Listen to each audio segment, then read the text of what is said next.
बोलते आवाज आता पुरुष मंडळी श्री गोविंद प्रभू महाराज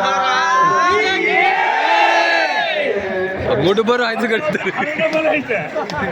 आमच्या हळून बनायचं तुम्ही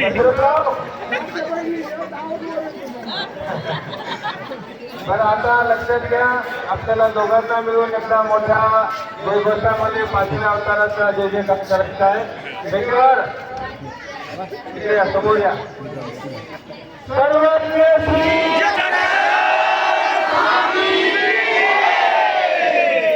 धन्यवाद संघ सांगा सेवा मंडळ तीर्थस्थान प्रसाद वंदन तथा समाज प्रबोधन पदयात्रा वर्ष 26वे आपलं हे द्वय तपपूर्ती महोत्सवी वर्ष आहे गेल्या 23 वर्षापासून संपूर्ण महाराष्ट्रभर पायी परिभ्रमण करत आपल्या या संघ सांगा सेवा मंडळाच्या माध्यमातून जवळजवळ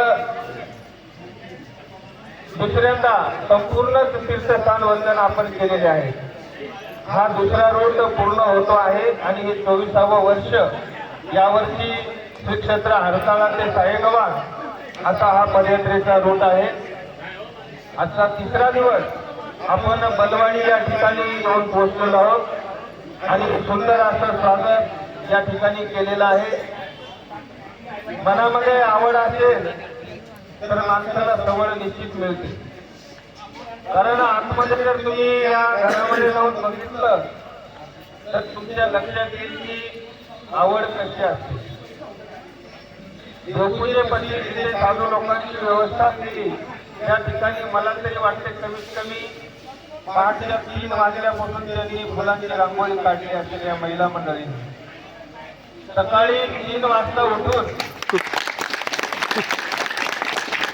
रांगोळी या ठिकाणी काढलेली आहे आणि हा सर्व परिवार आदरणीय श्रद्धेय परमपूजनीय आमचे गुरुवर्य आचार्य प्रवर मंत श्री कृष्णराज बाबाजी शास्त्री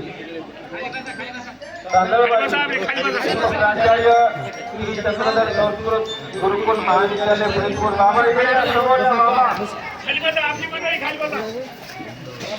आणि हा योग खऱ्या अर्थानं बलवाडी येथील मंडळींना खऱ्या अर्थानं हा योग बाबांमुळे प्राप्त झाला बंधूंनो सांगत असताना महत्वपूर्ण एक गोष्ट सांगायची आहे की या तुमच्या सर्व परिसरातल्या या तांदलवाडी ग्रामस्थांचं बलवाडी ग्रामस्थांचं या परिसरातल्या लोकांचं एक भाग्य आहे तुम्हाला खऱ्या अर्थानं आपल्या बाबांचा मग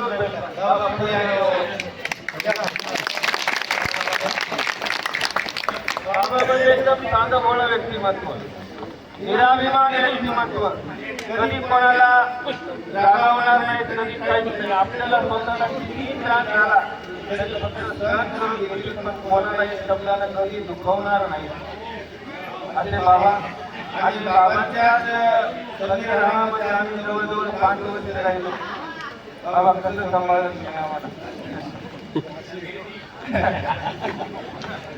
म्हणजे हे बाबाचे खऱ्या अर्थानं वैशिष्ट्य आहे या परिसराचं भाग्य आहे की बाबांसारखा माणूस या परिसरामध्ये भेटला म्हणून या ठिकाणी खऱ्या अर्थानं बाबांच्याच माध्यमातून परमार्थ सेवक श्रीमान सद्भक्त ज्ञानेश्वर काशीनाथरावजी पाटील त्यांच्या वतीने त्यांच्या सर्व परिवाराच्या वतीने आपल्याला हा अल्पहार या ठिकाणी उपलब्ध झालेला आहे त्यांचं स्वागत किंवा त्यांना प्रसाद म्हणून या ठिकाणी मंडळाचे संयोजक आदरणीय श्रद्धेय परमपूजनीय महंत श्री मूर्तीबाबाजी अमृते तथा आदरणीय महेंद्र मुनी कपाटे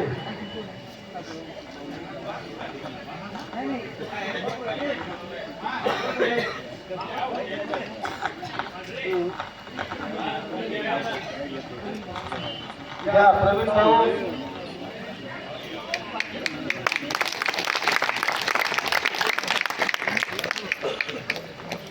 नारळ घेऊया तुम्ही पालिकेतून मनोहरला मनोहरला म्हणतात नारळ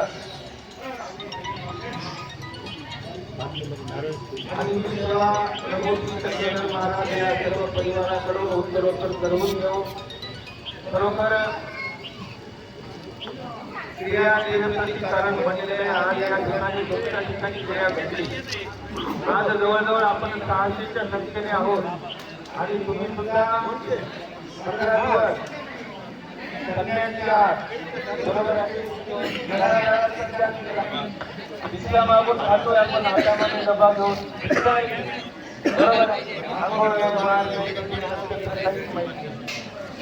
म्हणून अशा पद्धतीने आपल्या तुमच्यासारख्या ठिकाणी एवढ्या साधू संतांच्या ठिकाणी खऱ्या अर्थानं या परिवाराला ही क्रिया घडली. म्हणून देवाने सांगितलं अन्नदान हे उत्तम, हे नाही हे सांगितलं. ते म्हणजे हे तुमच्यासारख्या ठिकाणी घडलं की त्यांना घडलं. उत्तरोत्तर त्यांच्या जीवनामध्ये अशी क्रिया घडवत त्यांना प्रभूंनी चक्रधर महाराज या क्रियेच्या माध्यमातून प्रेमोपाय घडवून घेऊ या ठिकाणी सदिच्छा व्यक्त करतो.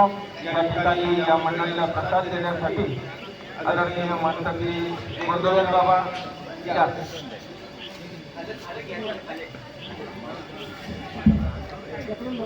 प्रवीण भाऊ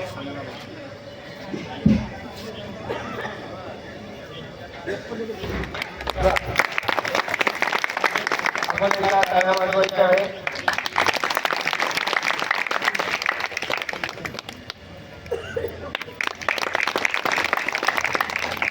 आणि या परिसराचे एक वैशिष्ट्य असं आहे, या भागाला खानदेश म्हणतात. आता 2 दिवस तर मी नव्हतो, पण 2 दिवस तुम्ही अनुभव घेतला असेल. कितीही मोठे 2000 लोक जरी असले तर स्वयंपाकाची क्वालिटी किती राहते. आपल्या इकडे 50 लोक असले तर 2 बाया अंड्याची बोलवतात मोठमोठ्या समस्या झाड. कुठलाही पदार्थ त्याचा विशेष आहे. गरीबांचा गरीब जरी माणूस असला तरी त्याची खाण्याची पद्धत हीच आहे, खाऊ घालण्याची पद्धत हीच आहे.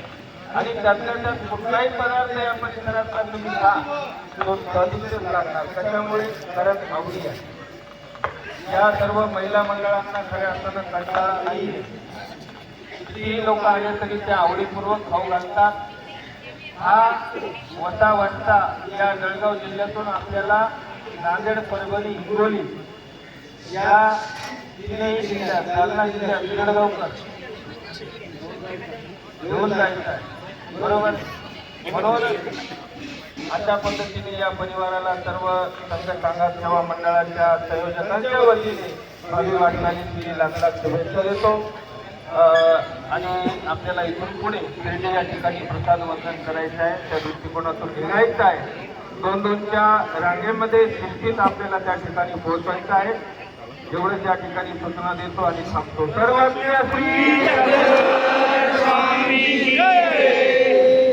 चला पुरुषांचं बॅनर झेंडा आपल्याला